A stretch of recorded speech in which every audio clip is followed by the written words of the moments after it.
hitting the open. Now from Atlanta News First Plus, this is Sports Tonight.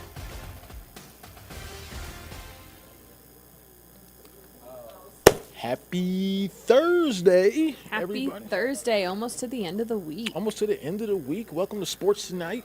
I'm sports producer Scott Pennyman. Bailey, how's it going? It's going good. It's another Thursday. Got a lot going on. We got Hawks tomorrow on Peachtree Sports Network Yes. right here and on Peachtree TV. And then we also have next week is a Super Bowl, man. So we're gearing up for all of it. Super Sunday. I guess we'll have so much more time to discuss who we think are going to win, the themes for Super Bowl week, how I think this is probably going to be the highest rated Super Bowl in Super Bowl history and why. Do A you lot know? of different things. I know why. Do you know why? Yeah, I know why. Does it start with a T and end in an S? And I ain't talking about Travis Scott, all right? No, we're talking about Taylor Swift. Right. She's going to have everyone locked in. Are you an Usher fan? We haven't even talked about the halftime performance. Am I an Usher fan? You know what? Yeah. Usher's been around forever, right? I mean, What Usher's is been one song you want to hear during his halftime performance? I mean, it's got to be like, yeah, right? That's the song that's going to get solid. it. Right. I think I definitely want to hear Burn. I think he's going to do Burn for the Super Bowl. No, You think for the Super Bowl? can't. It's such a classic. It's a classic, but it's like kind of like a mellow sort of ballad. I don't know. You know Is that which gonna one be a I Super want to Bowl hear, but I song? don't think we'll actually hear it. And What's I can that? say this because this is Sports Tonight, but it's Daddy's Home. I just want to get your attention. I really want to be all up in your head. You know what? It's one of those things. It's the Super Bowl. I remember my favorite Super Bowl growing up, like just thinking about the halftime performances. I remember being like maybe like an early teenager, maybe like 13 or 14 when Michael Jackson performed. And that was crazy. That was wild. But also like when, was it Bruno Mars? Bruno Mars was good. He did it too, yeah. So, look, I think Usher's going to be another classic, but. It's going to be, I mean, his dancing's going to be, Prince was good. Prince. Why don't I remember Prince? We have to, Well, the Prince. rain? Why don't I You don't remember remember Prince? it raining? How do you not remember Prince? Which Super Bowl was that? Honestly, Who we played should that just Super stop Bowl? the rest of sports tonight.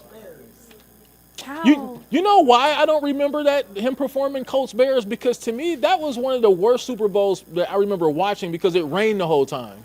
So it wasn't very. And he it wasn't did a very it, entertaining but game. he played the guitar. Okay. And he was in heels. It was awesome. Beyonce was amazing both of the times Okay, she I was in remember it. Beyonce, yeah. Beyonce was great. You know, she had the and I don't- fire. That you know what, that disappoints me now because I cannot remember. I'm gonna have to go back and YouTube the Prince one. I'm gonna have to go back and. You should YouTube. go watch it. It's very good. All right. There was Katy Perry. There was Lady Gaga. I mean, we could go on and on about this. Rihanna doing it pregnant. Rihanna, yeah, now that was a good one. That was one of the better ones. The Weeknd. The Weeknd was good. A lot of people like. It's crazy because The Weeknd was mainstream, Yeah. but like he wasn't so mainstream because there were still people who were like, "Who is The Weeknd?" And it's like you've heard his wow, music.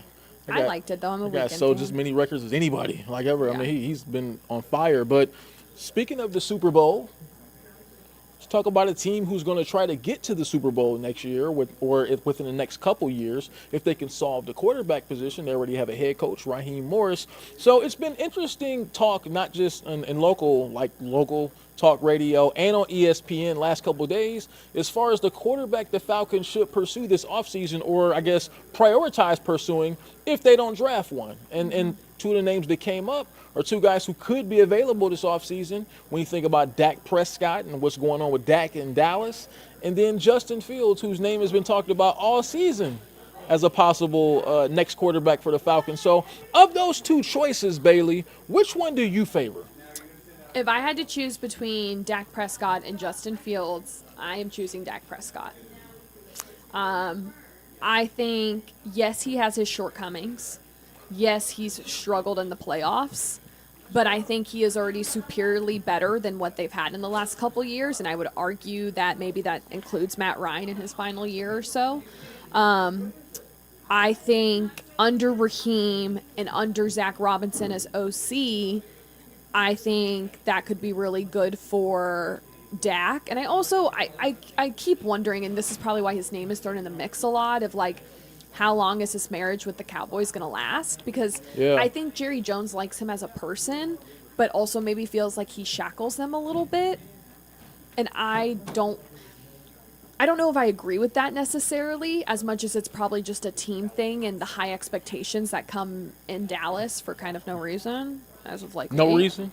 You know what I mean? Like, yes, they were historically good back in the day, but Right.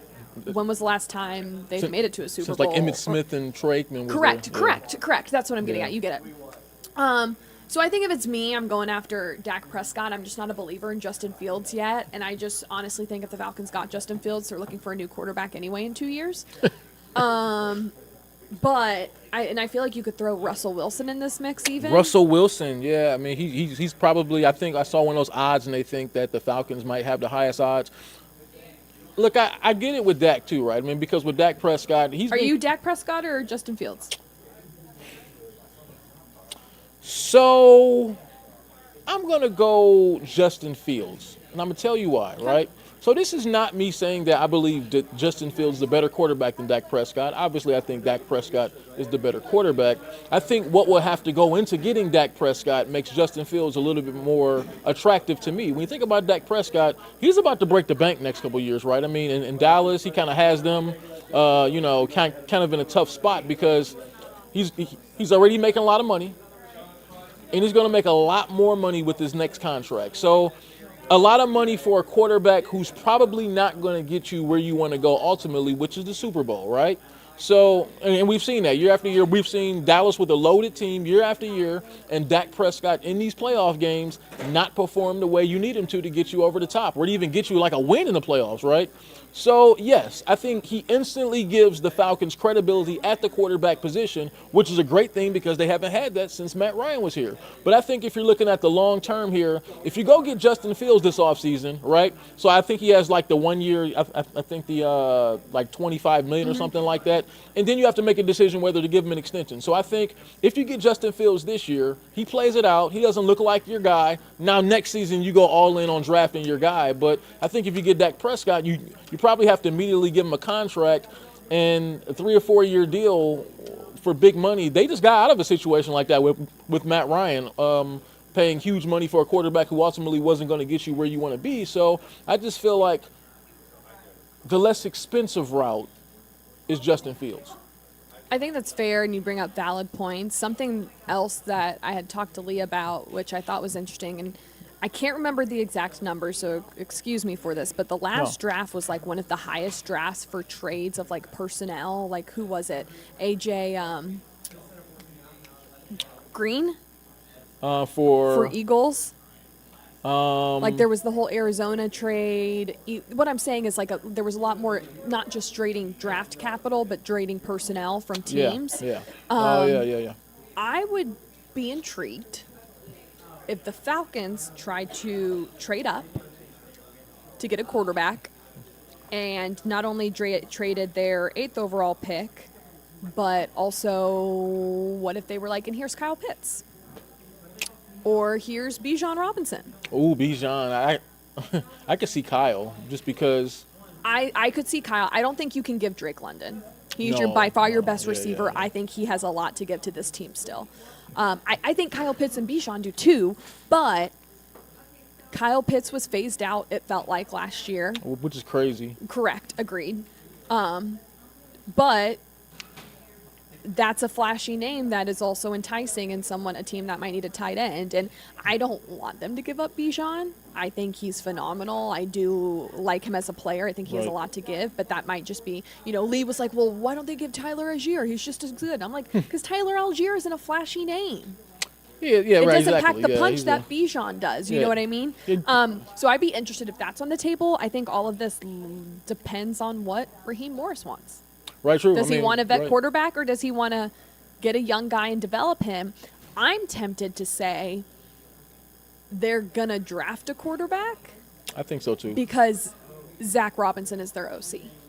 Right. And he, if you look at his trajectory of what he has done, he started out in Pro Football Focus as an analyst at the quarterback position and was really good at his job. And then was with the Rams in capacities and worked with Matt Stafford. But I think it's let's build something from the bottom and they believe he can do it. That's just how I see it. I could be totally off. No, I look, I think that's really accurate because I think that's probably even the best route, right? Because they always talk about in the NFL about resetting the clock, right? When it comes to those rookie deals for quarterbacks, and you can build your best team around the quarterback when he's on that rookie deal. So I think that when you look at where the Falcons are right now, if they do take let's say a Jaden Daniels, number 8 overall, or just some, Michael Penix Jr. or someone who ends up at that spot, now you can use a lot of your money moving forward to build around the quarterback position for the next 4 or 5 years until it comes time for him to get a new contract. So yeah, and I think what's hard is they don't really have that vet he can learn from. I think of like the Packers situation where Jordan Love learned behind Aaron Rodgers for a couple years, and it worked out great. I mean, he played phenomenal this season. Right. His numbers were better than Dak. His numbers were better than Baker, who went great. deep in the playoffs. So you hate to not see a guy get a great learning curve like that, but if you believe you have the coaching staff in place to make it happen, we'll see. So what's next for Big Bill, right? I mean, so the Washington Commanders hired our old buddy Dan Quinn as their new head coach today. That filled the final NFL head coaching vacancy this offseason, leaving Bill Belichick on the outside looking in, right? At least for 2024. So Cabo's next. Well, right, yeah, of course, right? I mean, he's certainly not lacking for any money or accolades. He's got all that stuff. No. He can sit back and chill if he wants to. But when you think about moving forward, what do you think is the future for Bill Belichick? I think it's hard because I don't think it's not because he's a bad coach. He's arguably one of the best. Right. I think what's hard is in today's NFL, you see what happens to players and coaches who become power hungry. Yeah. And I'm not even saying Bill doesn't have the right to be power hungry. I think it's just hard when you have people of power who want to run an organization a certain way, and then you try and marriage that with someone who has the accolades to be like, no, I think you're wrong, and challenge everyone. Right. And then if you're not on the same page, it causes this huge division within an organization, and that's the last thing you want. I think I've said it before, like, yeah, the Falcons have struggled the last couple of years, but they've never been a bad run organization. It's just not getting the right pieces in place. You know what I mean? Like, they're not like the Commanders, and you're just like, oh, they're a disaster. Every year. Correct. So I think that's the thing that's hard for Bill. I think he's really established. I think he has the resume. I think people would want him as a coach, but also what comes with that at that age. And I think people want stability too. How many years does he really have left?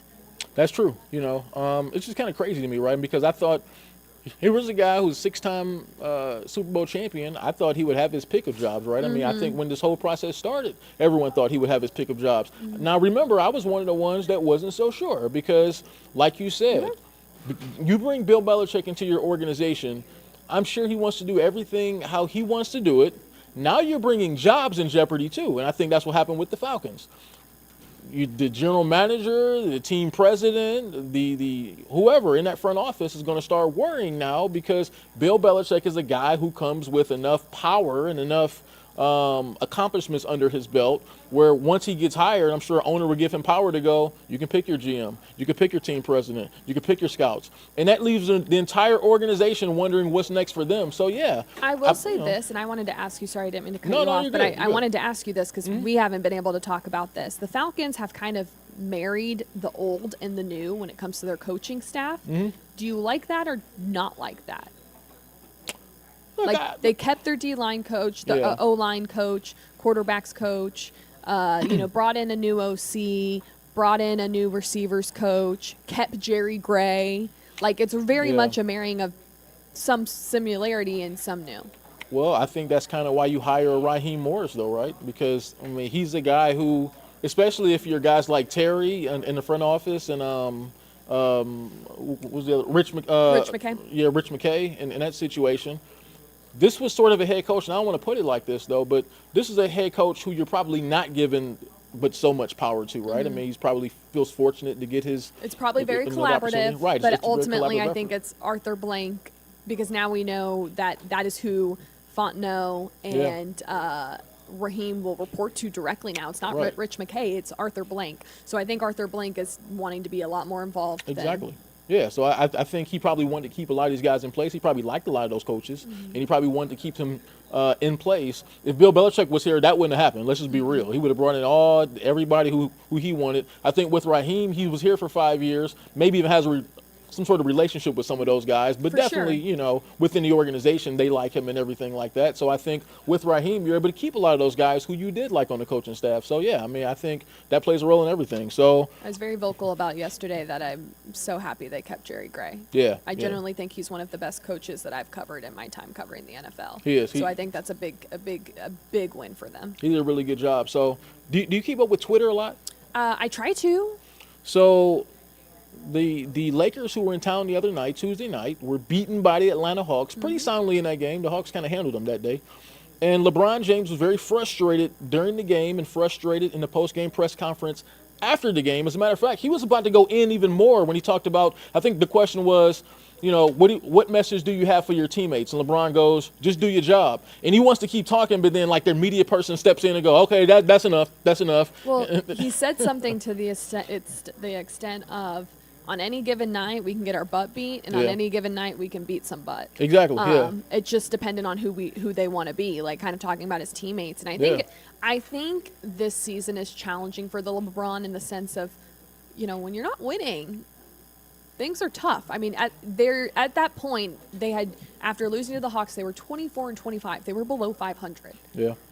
Maybe he's not having fun anymore because losing isn't fun. No, I think, and so after the game, everyone's imagination started to run wild because he tweets an hourglass where the hourglass is running out of time, and everyone's thinking like, what does that mean? Does it mean that he's at the end of his career now and he's ready to be done? Does it mean that he's ready to trade about 9 teammates, which is what he normally does about this time of year, right? Or when the team isn't having success? I don't know. It's just kind of crazy. Look, I've been seeing this for a lot of years, right? I mean, covering those Cleveland Cavalier teams, and now he's with the Lakers. It's an interesting thing to have LeBron James on your team. It's a great thing, right? Because he's an NBA champion. He wins championships no matter where he goes. He's obviously a winner, I guess, well, except until the NBA Finals comes, right, where he does have a losing record. But I think there's a lot that comes with having LeBron James on your team. And I think that anytime he's been on a team that wasn't having a lot of success midseason, all of a sudden, management, ownership, they do everything that they have to do to make him happy. That means trading teammates. It means pickups and whatever like that. So who knows? Is he trying to light a fire under the Lakers front office? I don't know. Who knows? I do know that he has been vocal about wanting to play a year with Bronny before retiring. I do know there's a lot more pepper in that beard these days. Yeah. I mean, he's 39 years old. He's still playing crazy good, but he is getting older. And losing isn't fun. And if you feel like your team isn't progressing or they don't have, you know, the ceiling that you're trying to hold them accountable to, who knows? Right. It's hard to tell. The reality is when you have a superstar like that, you got to appease the superstar. Hey, let's talk about the Hawks now, right? Let's do it. Tomorrow they'll be looking for that third consecutive win as they host the Phoenix Suns, right? Yep. And so we'll have that game again, right? You'll be over there, Yes, Bailey. we will have that game on Peachtree TV and Peachtree Sports Network. Tip-off is at 7:30, but we'll get you started with pregame at 7. So we got out there to practice today as they get ready for that game tomorrow against the Suns. So they talked a lot about that game coming up and how they've been playing lately. Let's check it out. I think it's always good to wait till the next day to see how a player that hasn't played in a while reacts to game minutes are just different. But he seems to be doing well, and we'll continue to modify what he's doing as far as his treatments and his performance, and hopefully we'll have him again, and we'll continue to get in better shape and get his timing and all those things. I mean, you had better than the made super job when you finally have kind of your core 8 guys all healthy at the same time, which feels like it's been months. Yeah, it really helps our team. I think Jalen, Sadiq, and Andre, their size as much as anything, and a little more depth. Obviously, Jalen and Sadiq are starting. Can't bring one of them off the bench, and they've. All 3 of those guys, especially defensively, our ability to defensive rebound and just, take up more space on the floor, and so it's good to have them back. Is it kind of like a small glimpse of what you guys can be? It's kind of hard to judge the past couple of months because you haven't had everyone. Yeah, I think we'll you feel like you're you want to feel like you're improving throughout the course of the season. That's been one of the things that it's been a point of emphasis for me. So I thought we played better the other night, and not that we haven't. We've had some good games. We've had some inconsistency. So you're hopeful that everybody can stay healthy, and you'll see more of that. Good news is you're healthy. Bad news is the schedule's a little formidable here over the next few days. Thoughts on that? Yeah, we play some really good teams. I think, we've got to play well. We've got to defend. We had a tough January shooting the ball, and that I think, you don't want to. We talk about, winning, even when you're not shooting well. But the fact of the matter is, they only you only score when the ball goes in the basket. So, I think we'll have to not just play well, but have to shoot the ball consistently. And I think some of those things are a natural part of the season. And I do think, regardless of that, we've got to really focus defensively on some of the things, taking care of the ball, getting back, and to be in those games and have a chance to shoot well, and hopefully win a few. It's amazing. He's an amazing guy, amazing teammate, and we are just happy that he's healthy and back on the floor. We need him. You guys kind of feel, though, just that you guys finally kind of had your first eight all healthy together for the first time in months. And just what does that mean? I mean, it's been always like that, that you wait for somebody, to recover, to come back from injury. So I think this is a pretty good time of the year, for us to be healthy. And I'm just happy that we have everyone back, that we can practice and we can compete and get back to work.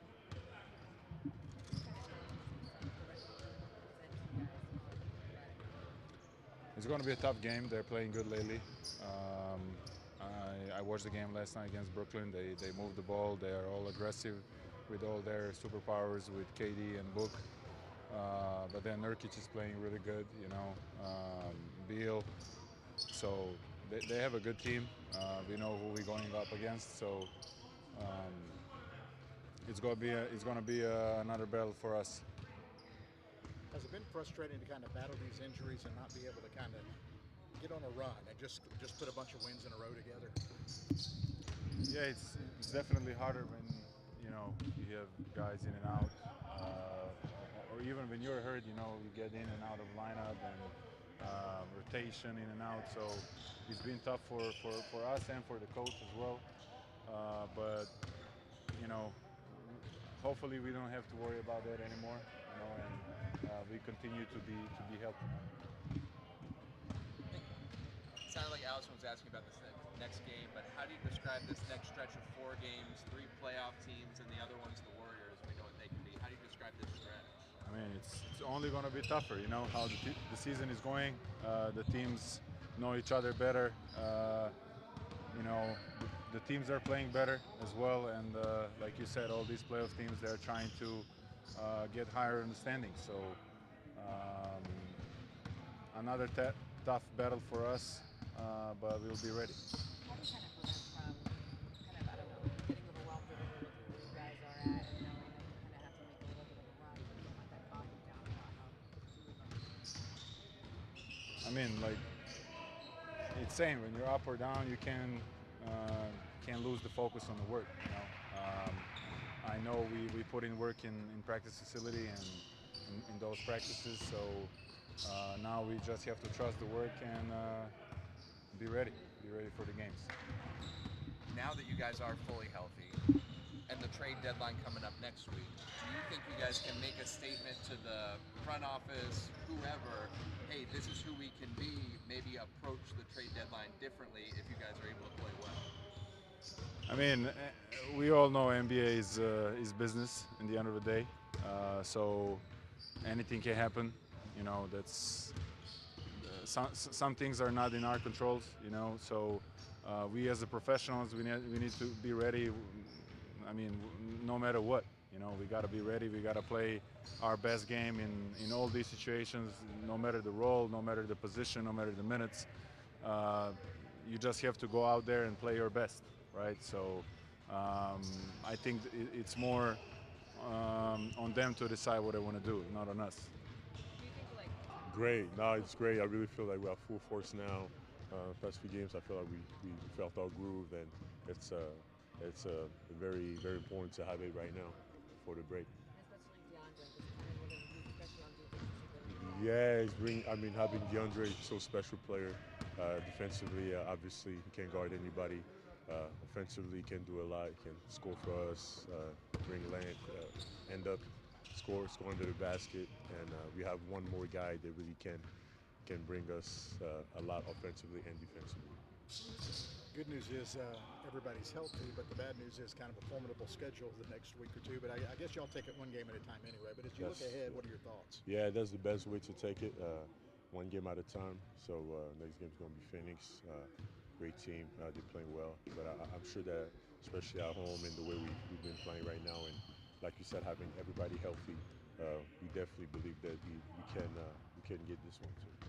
Has it been a little frustrating battling the injuries that you guys can't, kind of get on a roll and reel off 4, 5, 6 wins in a row? Yeah, it's always. It's a long season, and you feel like always stuff happen, and the best way that you can respond is just be ready to go for the next game. Injury gonna happen. It's a long season, and all you can do really is just keep battling. Just stay with it.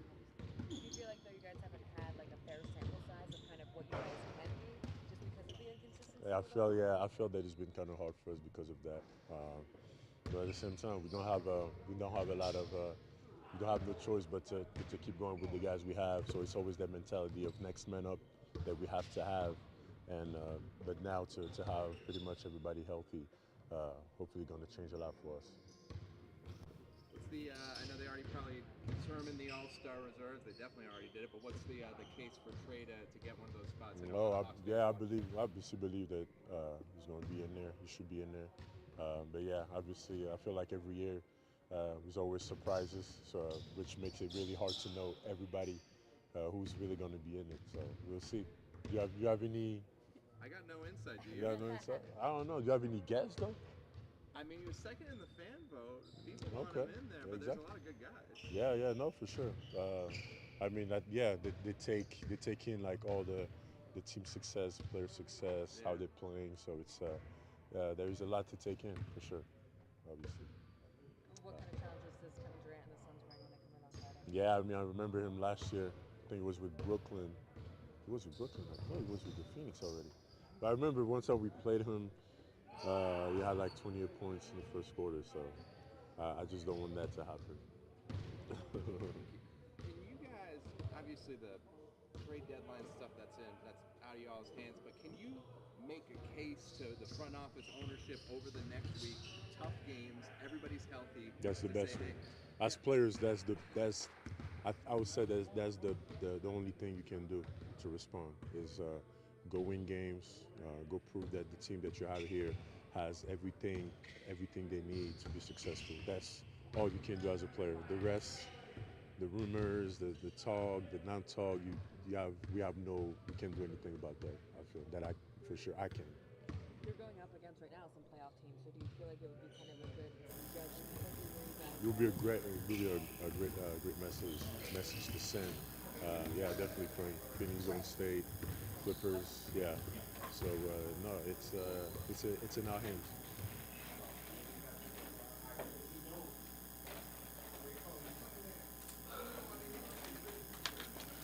Like I always say, always good to hear from the Hawks, right, as they get ready to look. They've kind of been rolling a little bit, so I think when you think about where the team is at right now, the Suns coming to town tomorrow. That I guess you could say that star-studded Suns team with Kevin Durant, Bradley Beal, Devin Booker. Look, a lot of stars. So if you just want to just go check out the Hawks game tomorrow, just tune in Peachtree TV and on the Peachtree Sports Network. We'll have all live coverage, 7:30 p.m. start, pregame show before that. WANF will be live all afternoon from State Farm Arena to preview everything that has to do with the game, right? Thank you for watching Sports Tonight here on a Thursday. I'm Scott Pennyman. We'll check you out tomorrow. Later.